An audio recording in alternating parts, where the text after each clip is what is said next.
ఆకాశవాణి ప్రాంతీయ వార్తలు చదువుతున్నది బందెల జయలక్ష్మి.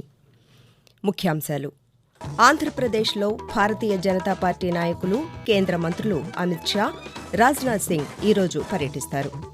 ఎన్నికల విధుల్లో ఉన్న ఉద్యోగులు ఓటు హక్కును వినియోగించుకునేందుకు ప్రత్యేక సాధారణ సెలవును మంజూరు చేస్తూ ఆంధ్రప్రదేశ్ ఎన్నికల సంఘం ఉత్తర్వులు జారీ చేసింది. తెలంగాణ ప్రభుత్వం జొన్నల కొనుగోలులో గరిష్ట పరిమితిని 12 క్వింటాళ్లకు పెంచుతూ ఉత్తర్వులు జారీ చేసింది. దేశవ్యాప్తంగా వైద్య విద్యా కోర్సుల్లో ప్రవేశాల కోసం నిర్వహించే జాతీయ అర్హత ప్రవేశ పరీక్ష నీట్ ఈరోజు జరగనుంది. ప్రపంచవ్యాప్తంగా ఈరోజు మార్క్సిజం సిద్ధాంత సృష్టికర్త, సామాజిక విప్లవవేత్త కార్ల్ మార్క్స్ జయంతిని జరుపుకుంటున్నాం. వార్తల వివరాలు: ఆంధ్రప్రదేశ్లో భారతీయ జనతా పార్టీ నాయకులు, కేంద్ర మంత్రులు అమిత్ షా, రాజ్నాథ్ సింగ్ ఈరోజు పర్యటించనున్నారు. శ్రీ సత్యసాయి జిల్లా ధర్మవరంలో నిర్వహించే ఎన్నికల ప్రచార సభలో హోంశాఖ మంత్రి అమిత్ షా పాల్గొంటారు. అలాగే రక్షణ శాఖ మంత్రి రాజ్నాథ్ సింగ్ వైఎస్సార్ జిల్లా జమ్మలమడుగు, కర్నూలు జిల్లా ఆదోనిలో జరిగే ఎన్నికల ప్రచార సభల్లో పాల్గొంటారని బీజేపీ కార్యాలయం ఒక ప్రకటనలో తెలిపింది. భూముల వివాదాలకు శాశ్వత పరిష్కారం చూపేందుకే ఆంధ్రప్రదేశ్ ప్రభుత్వం భూ హక్కు చట్టాన్ని తెస్తోందని వైఎస్సార్ కాంగ్రెస్ పార్టీ అధ్యక్షులు, ముఖ్యమంత్రి వైఎస్ జగన్మోహన్ రెడ్డి తెలిపారు. ఎన్నికల ప్రచారంలో భాగంగా నిన్న శ్రీ సత్యసాయి జిల్లా హిందూపురంలోని అంబేద్కర్ సర్కిల్లో నిర్వహించిన ఎన్నికల బహిరంగ సభలో ముఖ్యమంత్రి మాట్లాడుతూ రైతుల కోసం ప్రతి ఎకరా రీసర్వే చేస్తున్నామన్నారు. రాష్ట్రంలో 17,000కు పైగా రెవెన్యూ గ్రామాలకు గాను ఇప్పటి వరకు 6,000 రెవెన్యూ గ్రామాల్లో సర్వే పూర్తయిందని తెలిపారు. ఎన్నికల విధుల్లో ఉన్న ఉద్యోగులు తమ ఓటు హక్కును వినియోగించుకునేందుకు ఒకరోజు ప్రత్యేక సాధారణ సెలవును మంజూరు చేస్తూ ఆంధ్రప్రదేశ్ ప్రధాన ఎన్నికల అధికారి ముఖేష్ కుమార్ మీనా నిన్న ఉత్తర్వులు జారీ చేశారు. ఓటర్ ఫెసిలిటేషన్ కేంద్రాల్లో పోస్టల్ బ్యాలెట్ ద్వారా ఓటు వేయడానికి వీలుగా ఎన్నికల విధుల్లో ఉన్న ఉద్యోగుల అభ్యర్థన మేరకు సంబంధిత అధికారులు ఒకరోజు ప్రత్యేక సాధారణ సెలవును మంజూరు చేయాలని పేర్కొన్నారు. సచివాలయ విభాగాలు, ప్రభుత్వ విభాగాల అధికారులు, కలెక్టర్లు, ఇతర అధికారులు తదనుగుణంగా అవసరమైన చర్యలు తీసుకోవాలని ఉత్తర్వుల్లో ఆదేశించారు. ఈ నెల 8వ తేదీ రైతులందరికీ రైతు భరోసా నగదును జమ చేస్తామని తెలంగాణ కాంగ్రెస్ నాయకులు, ముఖ్యమంత్రి రేవంత్ రెడ్డి తెలిపారు. ఎన్నికల ప్రచారంలో భాగంగా కొత్తగూడెంలో జరిగిన జనజాతర సభలో ముఖ్యమంత్రి మాట్లాడుతూ రుణమాఫీ చేసే బాధ్యత ప్రభుత్వానిదన్నారు. ఇప్పటి వరకు మొత్తం 69 లక్షల రైతులకు గాను 65 లక్షల మంది ఖాతాల్లో పంట సాయం నగదు జమ చేశామని తెలిపారు. మిగిలిన 4 లక్షల మందికి ఈ నెల 8 నాటికి పూర్తి చేస్తామని చెప్పారు. 9వ తేదీలోపు ఆసరా పింఛన్లు కూడా వారి ఖాతాల్లోకి జమ చేస్తామని పేర్కొన్నారు. తెలంగాణ ప్రభుత్వం జొన్నల కొనుగోలులో ఎకరాకు 8.85 క్వింటాళ్లను మాత్రమే మద్దతు ధరకు కొనాలన్న గరిష్ట పరిమితిని 12 క్వింటాళ్లకు పెంచుతూ ఉత్తర్వులు జారీ చేసింది. ఈ నేపథ్యంలో జొన్న రైతులెవరూ తక్కువ ధరకు పంటను విక్రయించవద్దని తెలంగాణ వ్యవసాయ శాఖ మంత్రి తుమ్మల నాగేశ్వరరావు ఒక ప్రకటనలో సూచించారు. పెంచిన పరిమితి ప్రకారం ప్రభుత్వం జొన్న రైతుల వద్ద నుంచి మద్దతు ధరకు కొనుగోలు చేస్తుందన్నారు. ఆదిలాబాద్, నిర్మల్ జిల్లా జొన్న రైతులు ఈ అవకాశాన్ని సద్వినియోగం చేసుకోవాలని తెలిపారు. దేశవ్యాప్తంగా వైద్య విద్యా కోర్సుల్లో ప్రవేశాల కోసం నిర్వహించే జాతీయ అర్హత ప్రవేశ పరీక్ష నీట్ ఈరోజు జరగనుంది. దేశవ్యాప్తంగా 557 నగరాలలో 24 లక్షల మంది అభ్యర్థులు నీట్ పరీక్షకు హాజరు కానున్నారు. తెలుగుతో పాటు 13 భాషల్లో మధ్యాహ్నం 2 గంటల నుంచి సాయంకాలం 5 గంటల 20 నిమిషాల వరకు పరీక్షను నిర్వహించనున్నారు. పరీక్షకు హాజరయ్యే విద్యార్థులు సూచించిన నిబంధనలు పాటించాలని అధికారులు స్పష్టం చేశారు. అభ్యర్థులు హాల్ టికెట్తో పాటు ఏదైనా ఒక ధృవీకరణ కార్డును వెంట తీసుకువెళ్లాలని నేషనల్ టెస్టింగ్ ఏజెన్సీ ఎన్టీఏ పేర్కొంది. విద్యార్థులు పరీక్ష సమయం కంటే గంట ముందుగా నిర్దేశిత పరీక్షా కేంద్రాలకు చేరుకోవాలని సూచించింది.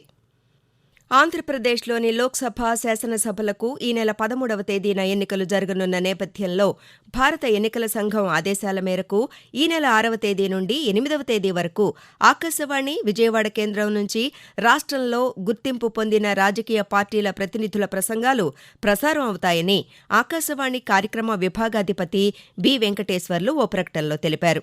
ప్రసంగాలు ఉదయం 10 గంటలకు, మళ్లీ సాయంత్రం 5 గంటలకు ప్రసారమవుతాయన్నారు. అలాగే ఈ నెల 10వ తేదీ మధ్యాహ్నం 2 గంటల 30 నిమిషాలకు తెలుగుదేశం, వైఎస్సార్ కాంగ్రెస్ పార్టీల ప్రతినిధుల ప్రసంగాలు 10 నిమిషాలు చొప్పున దేశంలోని అన్ని ఆకాశవాణి కేంద్రాల్లో ప్రసారం అవుతాయని ఆ ప్రకటనలో తెలిపారు. ఆకాశవాణి ప్రాంతీయ వార్తలు వింటున్నారు. తెలంగాణలో అసిస్టెంట్ ప్రొఫెసర్, లెక్చరర్ నియామకాల కోసం నిర్వహించే అర్హత పరీక్ష Telangana state eligibility test TS CET notification విడుదలైంది. ఉస్మానియా విశ్వవిద్యాలయం ఆధ్వర్యంలో నిర్వహించే సెట్ పరీక్ష నోటిఫికేషన్ను ఉన్నత విద్యాశాఖ ముఖ్య కార్యదర్శి బుర్రా వెంకటేశం, ఉన్నత విద్యామండలి చైర్మన్ ప్రొఫెసర్ లింబాద్రి నిన్న నోటిఫికేషన్ను విడుదల చేశారు. ఆగస్టు 28, 29, 30, 31 తేదీల్లో సెట్ పరీక్షలు నిర్వహించనున్నట్లు తెలిపారు. ఈ నెల 14 నుండి జూలై 2 వరకు ఆన్లైన్లో దరఖాస్తులు స్వీకరించనున్నట్లు చెప్పారు. అపరాధ రుసుముతో జూలై 26 వరకు దరఖాస్తు చేసుకోవచ్చని పేర్కొన్నారు. ప్రశాంత వాతావరణంలో ఎన్నికలను విజయవంతంగా నిర్వహించడంలో ఎన్నికల అధికారులు కీలక పాత్ర పోషించాలని ఎన్నికల సాధారణ పరిశీలకులు మంజు రాజ్పాల్ పేర్కొన్నారు. విజయవాడ ఆంధ్ర లయోలా కళాశాలలో తూర్పు నియోజకవర్గానికి సంబంధించి అధికారులకు నిర్వహించిన శిక్షణా కార్యక్రమాన్ని పరిశీలించారు. ఈ సందర్భంగా ఆయన మాట్లాడుతూ ఎన్నికల్లో ప్రజాస్వామ్య స్ఫూర్తితో నిష్పక్షపాతంగా అంకితభావంతో పనిచేయాలని పేర్కొన్నారు. ఎన్నికల విధుల్లో అన్ని అంశాలపై స్పష్టమైన అవగాహన పెంపొందించుకోవాలని అన్నారు. ఇందుకు శిక్షణా కార్యక్రమాలను సద్వినియోగం చేసుకోవాలని సూచించారు.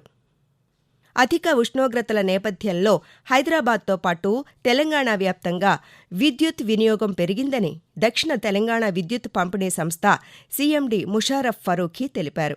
నిన్న హైదరాబాద్లో చీఫ్ ఇంజనీర్లు, జనరల్ మేనేజర్లు, సూపరింటెండింగ్ ఇంజనీర్లు, డివిజనల్ ఇంజనీర్ల సమీక్షా సమావేశాన్ని నిర్వహించారు.